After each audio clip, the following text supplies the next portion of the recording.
Hi, everyone. Thank you for joining us for this town hall today.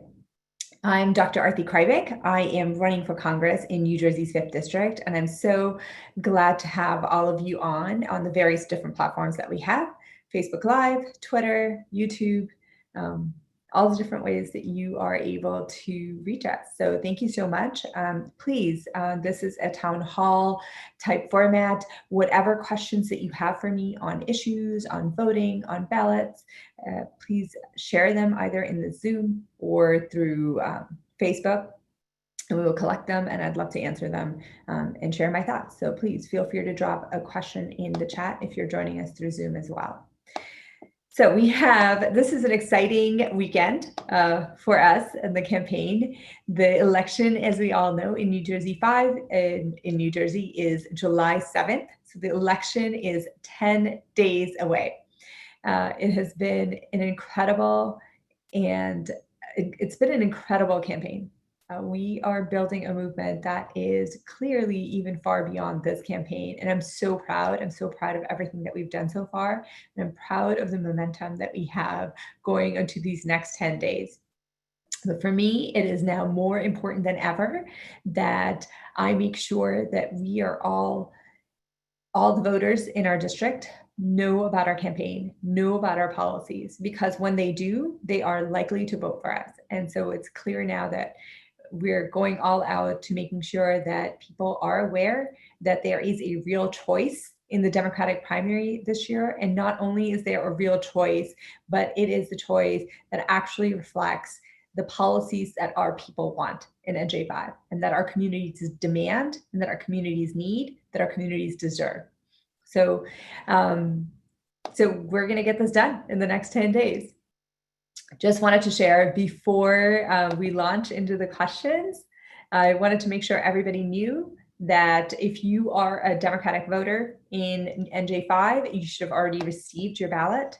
If you haven't already, you can still request an application, or you can still request your ballot from your county clerk. So please make sure you do that. We have information on this on the aratiforcongress.com/vote website. So you can once you have your ballot in hand, make sure that you are bubbling in Arati Kreibich. I hope you vote for me. I hope I can earn your vote.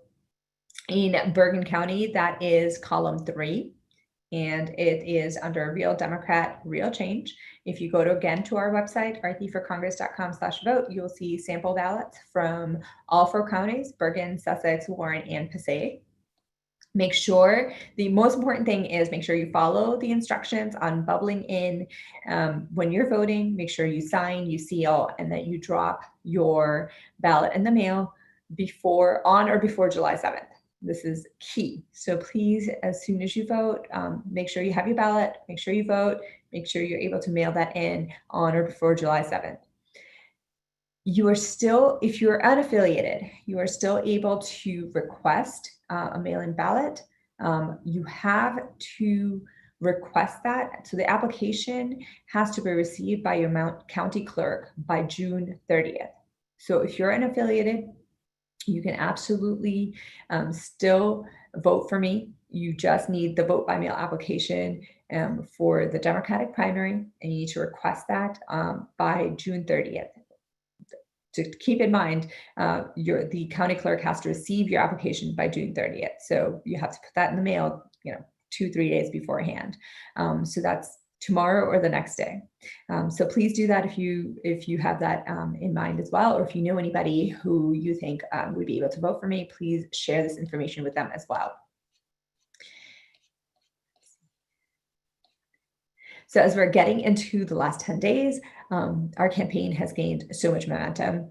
It is incredible to see so many supporters coming out, so many supporters making sure they're sharing the fact that they're voting for me and voting for really us and the kinds of policies that we need with their friends and family. So if you are a supporter who has already voted for me, please share this with 5 of your friends and family. Please encourage them to vote for me. If you are a supporter who would like to show support in a more visible way, I would really appreciate it if you shared If you shared our endorsement frame on social media, we have one on Facebook that says, I endorse Dr. Arati Kreibich. We also have lawn signs that can show your support. And we have a number of other ways with which you can show your support. And we'd love to have volunteers on board as well. So thank you for that. So we're going to get to some questions. I think. And as we start the town hall process, and as we continue this, I really want to make sure that folks in our district understand that this is really important to me. Unfortunately, we still can't safely do these town halls in a in-person way, but we are trying, and we have been trying since COVID-19 first hit, and even before that, to make sure that we reach the electorate, we reach the voters where you are. And we make sure that you know where I stand on issues and that you're all very comfortable asking me questions on the kinds of things that affect all of us in these communities and the kinds of things that are particularly important to you. So I really appreciate all the folks who ask these questions on these town halls or otherwise, because I think transparency and accountability are key to good government. I have felt like that as a citizen, as a resident. I feel very passionately about that as a council member, as a sitting council member, sitting elected leader in Glenrock. And I demand that our elected leaders are held to the same standard, including our current congressional representative. And when I'm elected, I'll be doing this for everyone at these town halls, and I'll continue that. This is a town hall pledge that I took actually when I first got into this campaign back in August. This is something that I think is not negotiable and something that I'll be continuing moving forward. So our first question is from Pamela in Midland Park. Is she on the line? No, maybe not. All right, so I will read your question. Thank you, Pamela, for asking this question. She is asking, what is the best way we can help to defeat Trump? Thank you so much for that question, Pamela. Look, the 2016 election was one that I've said before. The 2016 election was one where there was a distinct before and after in my life, where because of the fact that we elected as the American electorate elected Trump as our president, and that I was galvanized to do a lot more than I had done before in terms of stepping up. So I, like a lot of you, marched, we organized, I decided to run for council, I won, I rolled up my sleeves and I got things done, right? And I think that we have seen since then how truly awful it has been to have one of the worst presidents in history be in the White House as we're dealing, particularly as we're dealing with this pandemic crisis. So yes, it is absolutely imperative that we defeat him in November. And I think the way we're going to do that is to come together as Democrats. It's to make sure that we come together and really push forward for the kinds of policies and the kinds of platforms that are actually helping people. And so for me, that's not just about making sure that we defeat him at the polls for the presidency. That is 100% imperative that we do, and we will. We're going to come together. We're going to make sure that we get out the vote, and we're going to work as hard as we possibly can to make that happen.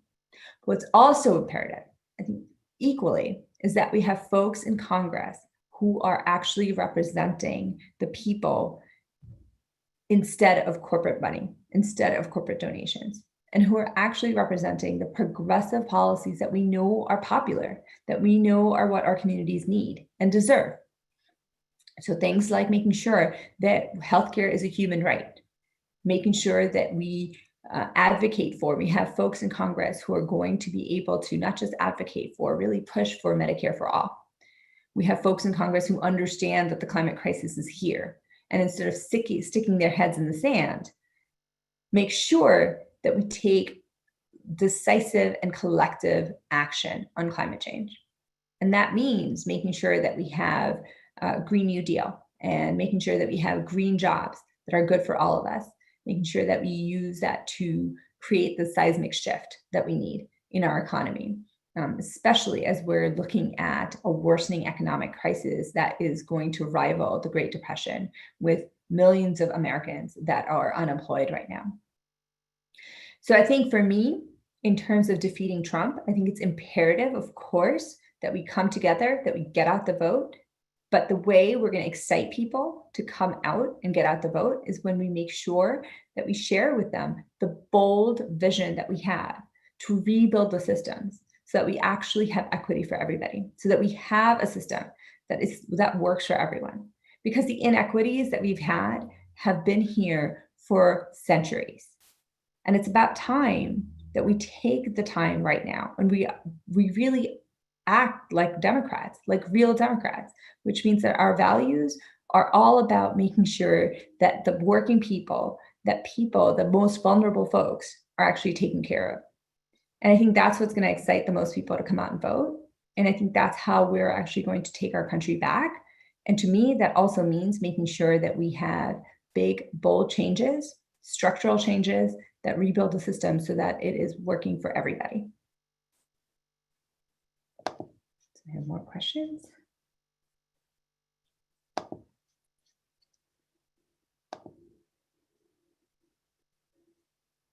Right. Right. Do we have another question?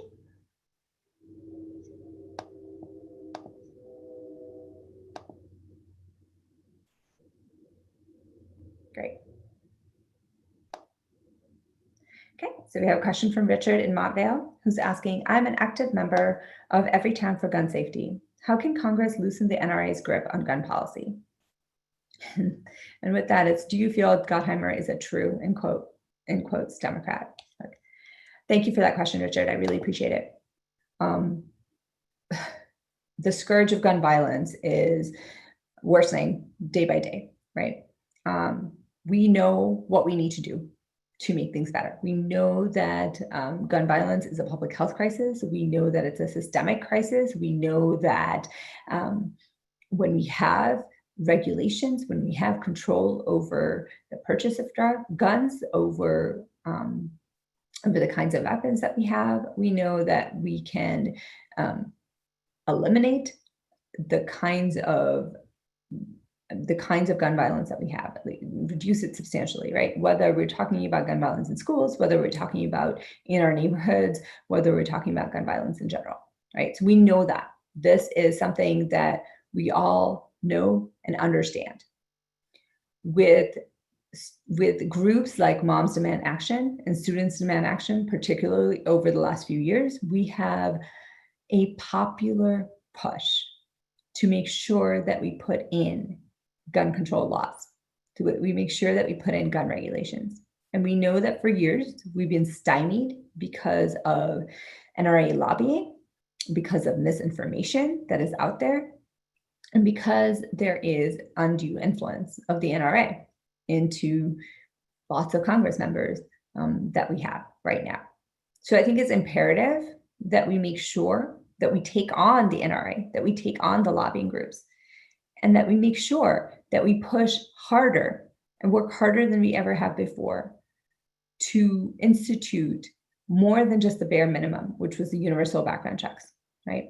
We need more. We need to make sure that we have a ban on assault-style weapons. I would go further than that to make sure we have a licensing capabilities, that we have a licensing rules and regulations for guns. And I think that we need to do that on a number of different levels. We as the electorate need to demand better from our congressional candidates. We need to make sure that once they're elected, we hold them accountable. And that means that when they're doing town halls, you ask them these questions about what have you done today for gun control to save lives. That also means that we make sure that we call and we text and we write letters. And we make sure that we keep that pressure on, all of us. And I think we need to go beyond just our congressional candidates, and we need to make sure that this is across the board. We need more folks with courage to stand up against the NRA and other special interest groups like this that are essentially stymieing the kind of policies that we absolutely know that we need to be safe in America today.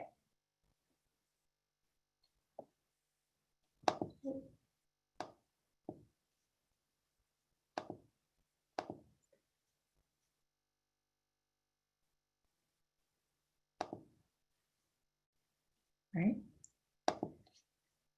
So we have another question next, which is, what is your, and this is from James and Nazia. We've two questions on Israel and Palestine. The question is, what is your opinion on Israel and Palestine? From James, and Nazia and Farallon is asking, if elected, how would you address the pressing human rights atrocities committed against Palestinians by the Israeli government? Thank you both for those questions. I really appreciate you engaging on this level as well. Look, the Middle East peace process and the question of Israel and Palestine is something that has a long and fraught history, right? I respect the history of allyship between the United States and Israel. We have had a special relationship with Israel in terms of the democracy. We've had a special relationship with Israel in terms of the US government. But because of this, right, we have a responsibility as the United States to draw attention to the actions of the Israeli government when they're not in line with our country's shared democratic values. We need to call on the Israeli government to uphold the values that align both of our two nations. We need to make sure that when we're talking about Israel and Palestine, that we are making sure that we are also centering Palestinians' entitlement to basic human rights. So in a phrase, Palestinians are absolutely entitled to basic human rights, and Israel is entitled to national security. We need to move forward to facilitate a two-state solution that's clear. It's something that we've been working on for decades. And right now, the reason we can't go anywhere with it is because of who we have in the White House and Trump's reckless disregard for actual peace, his disregard for real foreign policy over his selfish needs and profiteering. I think we need to resume humanitarian aid to Palestine, including aid that we get through UN agencies as an intermediary. We absolutely need to condemn acts of terror against Israel. We also need to call upon the Palestinian Authority to work to prevent these terrorist attacks. I think the Trump's so-called peace plan, or a thinly veiled annexation plan, is completely reckless. It destabilizes the region. And I, for one, especially with the news of the impending Israeli annexation of unoccupied territories, am strongly against that.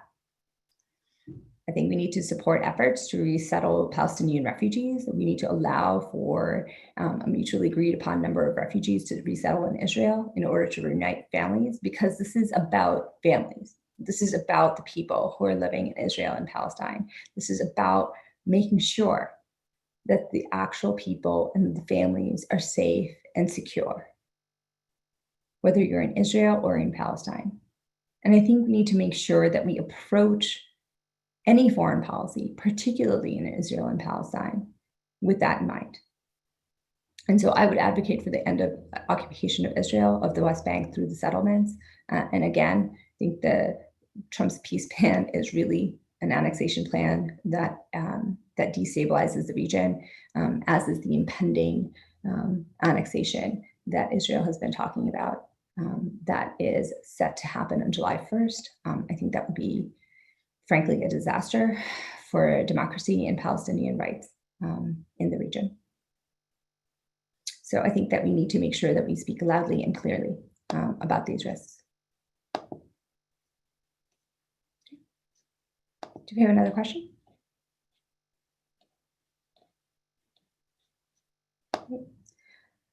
So next question is from Logan, who's asking, do you support nuclear power to achieve net zero emissions? So 100% I support the Green New Deal. I know that because the climate crisis is here, it is imperative on us to, again, as I mentioned before, it is imperative, right, that we take collective action, that we take bold action to reduce the emissions as we need to. It is not a wish list, it is a necessity. We need to reduce emissions to net zero. We need to do it before things get much more disastrous. And this is only a mitigation plan, right? And this is an existential crisis that we need to make sure that we do everything we possibly can to mitigate. in terms of nuclear energy, or in terms of how we do that, right? We talk about reduction in energy consumption, and that's really key. That's what we need to do globally. That's particularly what we need to do in the United States. We need to also obviously and urgently invest in clean energy. We need to invest in green jobs.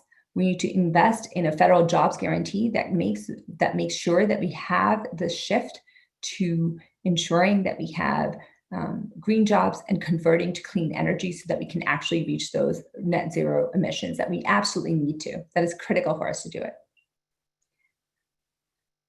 Nuclear energy has been something that folks have been talking about, particularly recently, in terms of about using that to enable us to reach those goals, right? I will say that at the outset, I have grave concerns about nuclear energy. We know that nuclear energy has multiple issues that are related to safety and security, right? Particularly related to waste and radiation.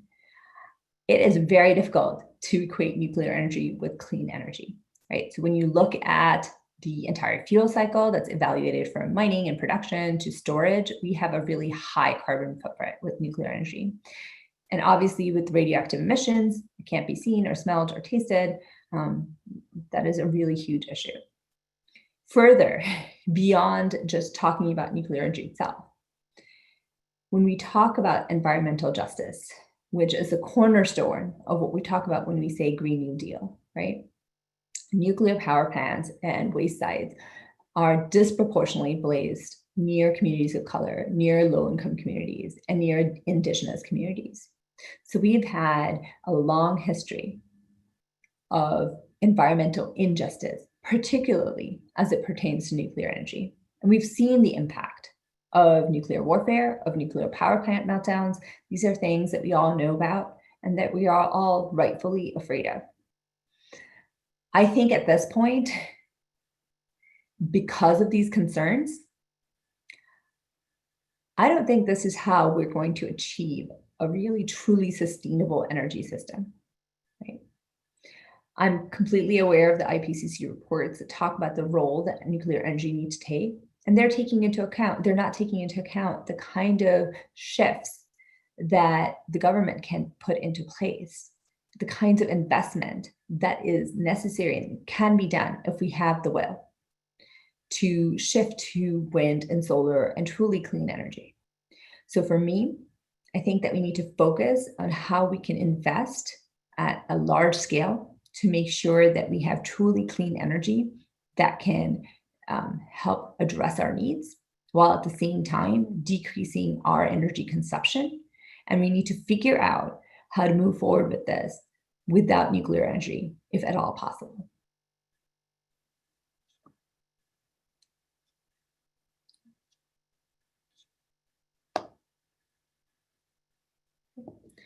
So we have another question from Rob, who's asking, what is your position on money in politics?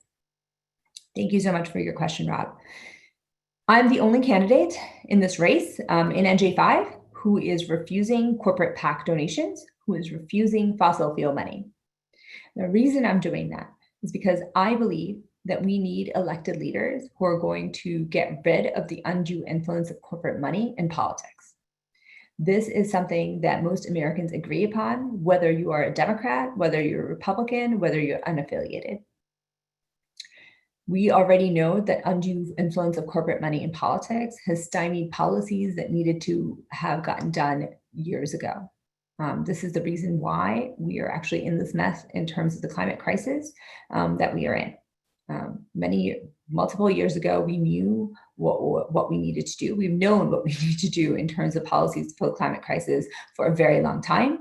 And in the 80s, we actually had an opportunity. The policies were almost in place. And then we had corporate money, fossil fuel money coming in to ensure that that never came to pass and to water down a lot of those policies.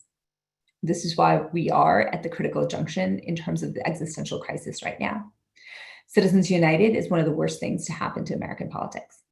We not only need to end it, we need to actually move to amend and get rid of it. The only way we're going to do that is when we have political leaders in Congress who have refused corporate PAC donations.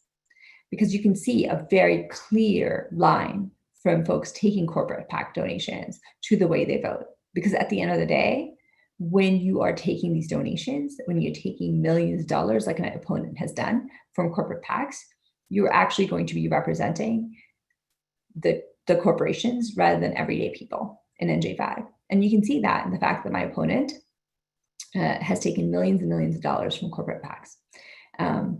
He, in turn, has voted to deregulate Dodd-Frank. He has voted to roll back the regulations in there. Beyond that, in the middle of the pandemic, he was the only member of Congress that was out there vocally advocating for predatory lenders and for Wall Street to be bailed out in the middle of this COVID-19 crisis. It's been reported by New York Times as well by Huffington Post. I think that's a direct result of the kind of donors and the kinds of donations that fuel his campaign. And that's completely detrimental to the kinds of things that we need to do in NJ5, which is making sure that we're taking care of people, which is making sure that we are ensuring that people have the healthcare they need right now and the jobs that they're going to need in the future.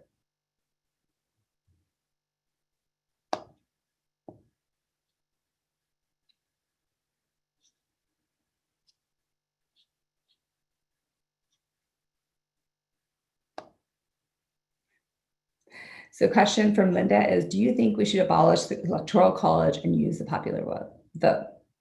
And it's a really interesting question. It's clear that Electoral College has really big issues. It's clear that we've seen that through 2 presidential elections, not just one. I think we need to move towards a better system for all of us.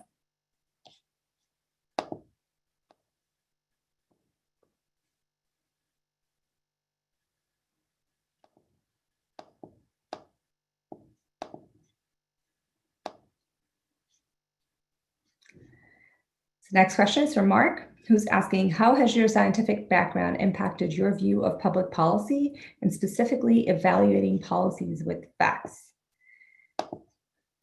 Thank you for that question. I appreciate it.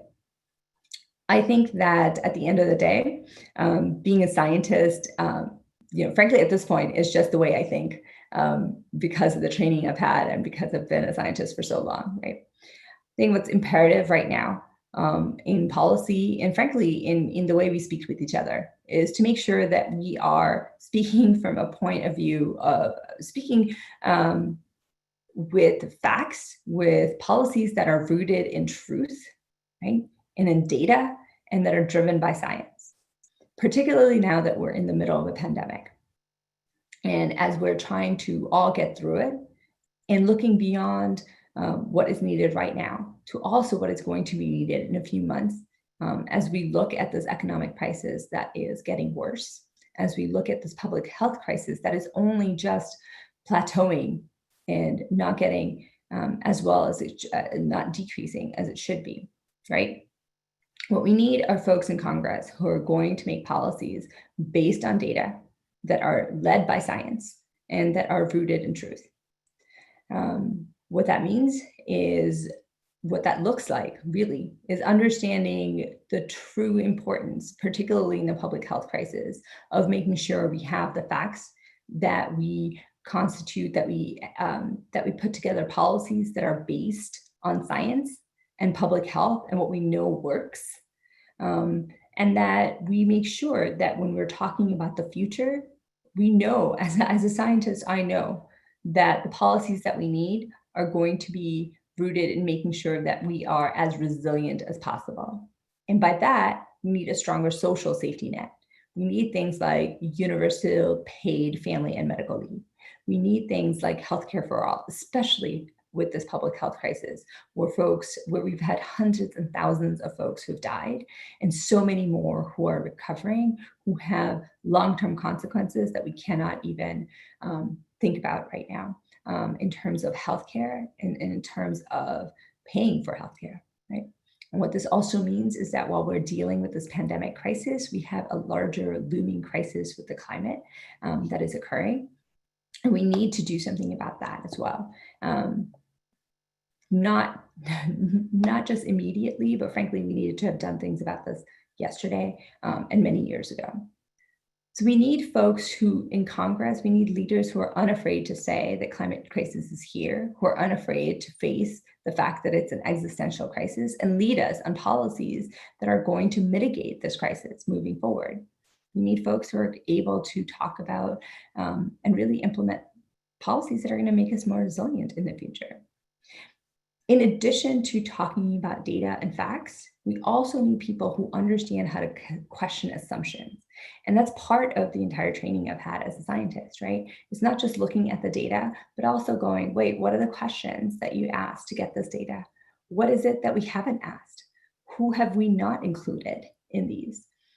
And when we're talking about folks who have been marginalized, Black and Brown communities, for example, who are worst hit by this pandemic, by this economic crisis, and who are going to be worst hit by the climate crisis, these are all very important, crucial questions that need to be asked, that need to be applied moving forward.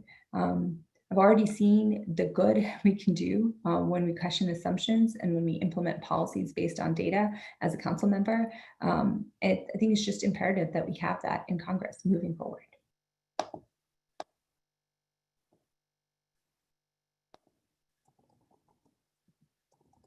I think we have one last question.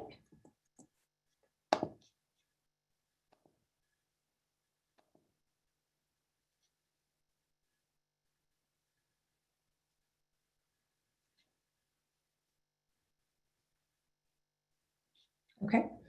So the question from Andrew is, what do you stand on the movement of defunding police? Thank you for that question, Andrew. I really appreciate it.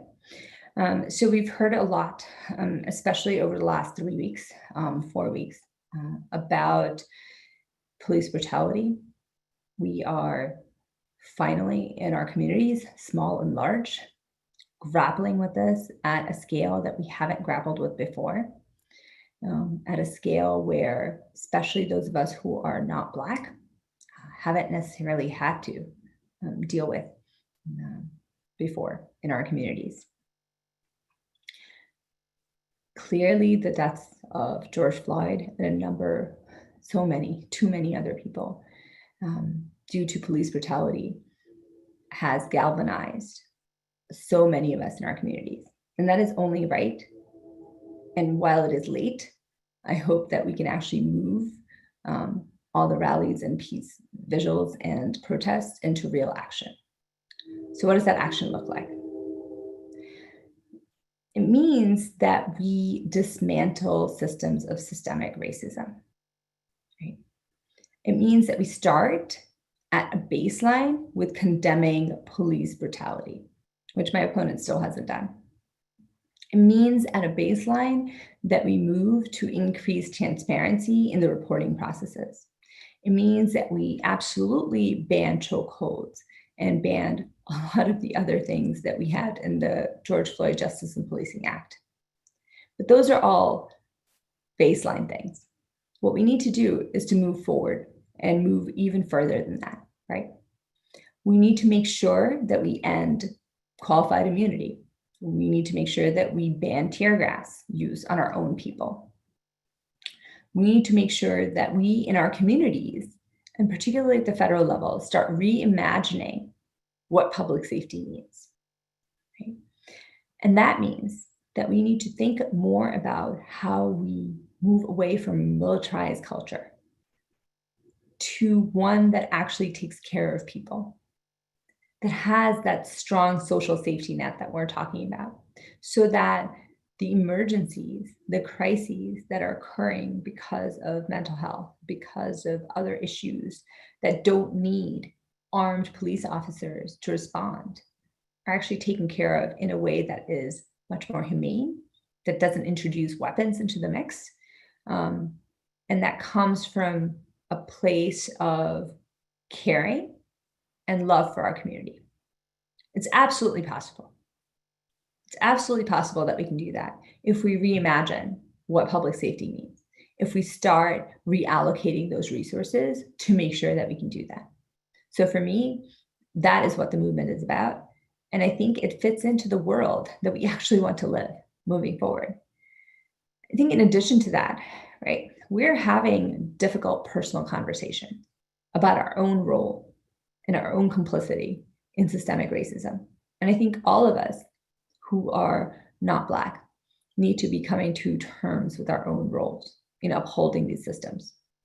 Whether it is in police or when we're talking about education, when we're talking about housing, I think all of these are intertwined.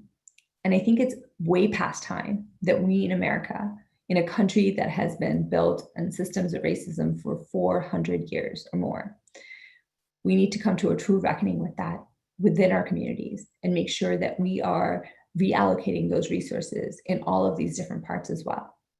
Because we're only going to move forward when we actually have a system that builds in equity for everybody. So thank you.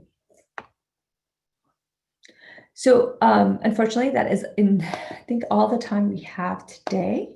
Are there any others in general? That's good. Well, thank you all very much for joining us. If we didn't get to your question quite in time, we will get to it. I'm happy to answer them on social media and beyond as well. And please continue to move them forward. We will have a lot more of these town halls. Our next one is going to be Tuesday evening at 7:30. So please feel free to tune in then or share your questions ahead of time so I can answer them as well. I would really appreciate that. Again, we have 10 days from today till Election Day. Please make sure that you vote by mail, that you have the ballot, that you bubble it in, that you put it in the mail on or before July 7th. And once you do that, make sure that you let people know who you voted for, and please advocate because the only way we're going to have change is when we have folks like you, our supporters, who are really our greatest strength, go out and tell other people and make sure that they are able to vote as well. So thank you so much for joining me. I really appreciate it. And if you have any questions about how to vote by mail, whether if you have questions about your ballot or need to call the county clerk or need to put in an application, please go to my website, aratiforcongress.com/vote, and check out the information there. And for those of you who have done all of that and would like to do more, we could use your help volunteering for the campaign. We are going all out with our phone banking and text banking. We have made over 400,000 phone calls to voters in our district, and we need to do more to make sure that we get out the vote. So please join us. It's aratiforcongress.com/volunteer. Please support the campaign in whatever way you can. As I mentioned, I am the only candidate not taking corporate PAC money, not taking fossil fuel money, because I believe this is a people-powered campaign, and I know we're going to prevail. But we can only prevail with our grassroots strength. So please volunteer, support our campaign by donating, but at the very least, and most importantly, make sure you vote and tell folks about us as well. So thank you so much.